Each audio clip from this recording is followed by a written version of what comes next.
ത്യജിക്കാൻ മനസ്സുള്ളവർക്ക് വേണ്ടി കൂടി പ്രാർത്ഥിക്കാൻ നമുക്ക് ഈ ആഗമനകാലത്ത്. സ്നേഹിക്കാൻ കരുത്തുള്ളവർക്ക് ത്യജിക്കാൻ മനസ്സുണ്ടാകും. ക്രിസ്തു ത്യജിച്ചതുപോലെ. ഓർക്കുക, സ്വരാജ്യം മോഹിച്ചെത്തിയ ഒരു യുവാവ് സുവിശേഷത്തിലുള്ളവനാണ്. അവന് ധനമുണ്ട്, കീർത്തിയുണ്ട്, നിയമങ്ങൾ പാലിച്ചതിന് പുണ്യവുമുണ്ട്. ഇനി വേണ്ടത് മോക്ഷരാജ്യം മാത്രമാണ്. അന്ന് ക്രിസ്തു അവനോട് ആവശ്യപ്പെട്ടത് ത്യജിക്കാനാണ്. സമ്പത്ത് ദരിദ്രർക്ക് ദാനം ചെയ്യാൻ. എല്ലാം കരസ്ഥമാക്കാൻ ആഗ്രഹിച്ചവന്, സ്വർഗം പോലും മോഹിച്ചവന് എങ്ങനെ കൈവിടാനാകും? അപ്രഭുകുമാരൻ ദുഃഖത്തോട് മടങ്ങിയെന്നാണ് സുവിശേഷം നെടുവേർപ്പെടുന്നത്. അപ്പോൾ അവനോട് സംസാരിച്ച ക്രിസ്തു ആരാ? ഓരോന്നോരോന്നായി ത്യജിച്ചവനല്ലേ. അവകാശപ്പെട്ട് സ്വർഗം ഉപേക്ഷിച്ചു. ദൈവികതയുടെ മഹിമ കൈവിട്ടു. നിത്യതയുടെ പ്രഭയും അവൻ നഷ്ടപ്പെടുത്തി.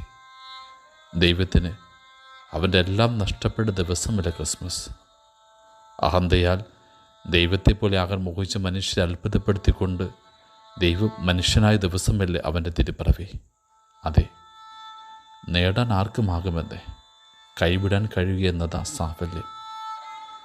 എല്ലാം ത്യജിച്ചവൻ്റെ ശാന്തിയാണെന്ന സ്വർഗം.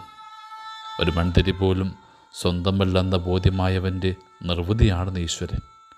ഒരു പൂവിനെപ്പോലും അവകാശപ്പെടാനില്ല എന്ന അറിവിൻ്റെ സമാധിയാണെന്ന് നിത്യത.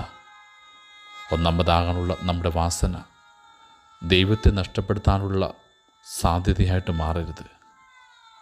ഓർക്കുക, അതിമാനുഷികമായ ദൈവസങ്കല്പങ്ങളെ തോൽപ്പിച്ചുകൊണ്ടാണ് ക്രിസ്തു കാലിത്തൊഴുത്ത് പിറന്നു വീണത്. ഈജിപ്തിലേക്ക് പലായനം ചെയ്യുകയും ബാല്യത്തിൽ കാണാതെ പോവുകയും മരുഭൂമിയിൽ പരീക്ഷിക്കപ്പെടുകയും ചെയ്ത ഒരുവനാണെന്ന് നമ്മുടെ ദൈവം.